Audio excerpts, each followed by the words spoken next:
Everybody, we've got a bunch of people who I'd love to hear from, and first I'm going to hand the microphone over to Rachel Havens, who's coming in from the, Rachel Marco Havens is coming in from Woodstock, and so she's got a message to bring too.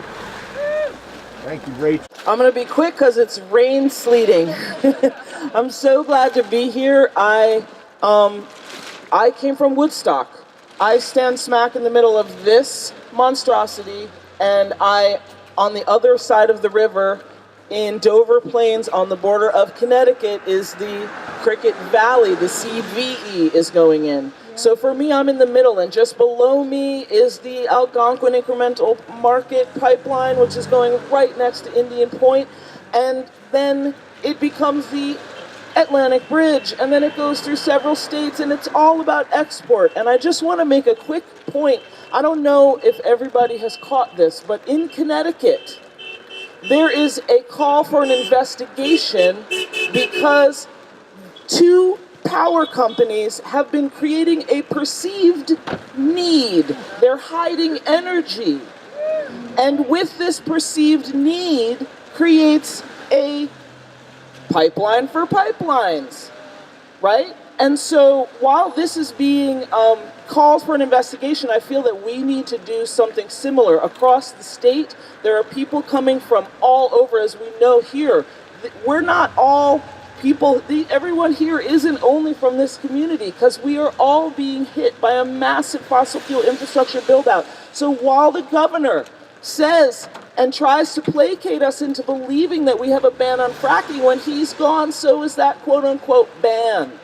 And in the meantime, he is laying out fuses all over this state in the way of pipelines, in the way of storage facilities. And while our perceived need seems to be that this is going to power us, we are also looking at an export hub between Albany and New York ports. So this is all connected.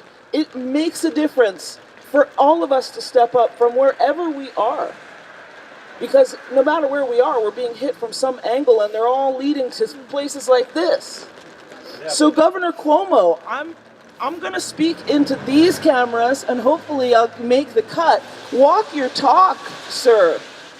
We know you're doing some good things, but we're having a hard time believing that it's not placation and ruse and gaslighting, pardon the pun.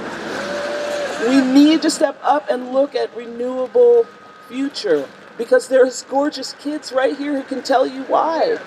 Right here, who are taking their Saturday afternoon to be here. So I'm calling all of the people across New York and across this country, really, to look at what we're doing. Because when we feed this, imagine this gigantic thing was your furnace at home. That's pretty much what that is, a massive furnace. And to feed that, we have to dig more fracking wells. And at the points of extraction of all of this fossil fuel are hurting children.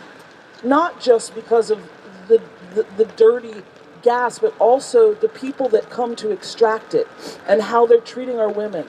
Missing and murdered women and girls all across America and Canada due to the fossil fuel infrastructure build out to feed this. We know we don't want it. We need to let it go. We need to move towards creating jobs through renewable energy. And as was reminded by our dear friend Jeremy Chasen the other day, it's time to do some conservation too. Remember Ready Kilowatt? Look them up. Everybody's tired, and we need to step up and hold each other, because this work is so intense. And people may say, what do you do? Sit around on the computer all day? Or what do you do? Show up at a rally? But the truth is, these people that are standing here, that you're seeing on your camera, these people are learning about policy, learning about what every single bit of energy that's going in here is so important. And everybody's weary, and we need more people to step up with us. We need it. So everybody give her a hand. Thank you.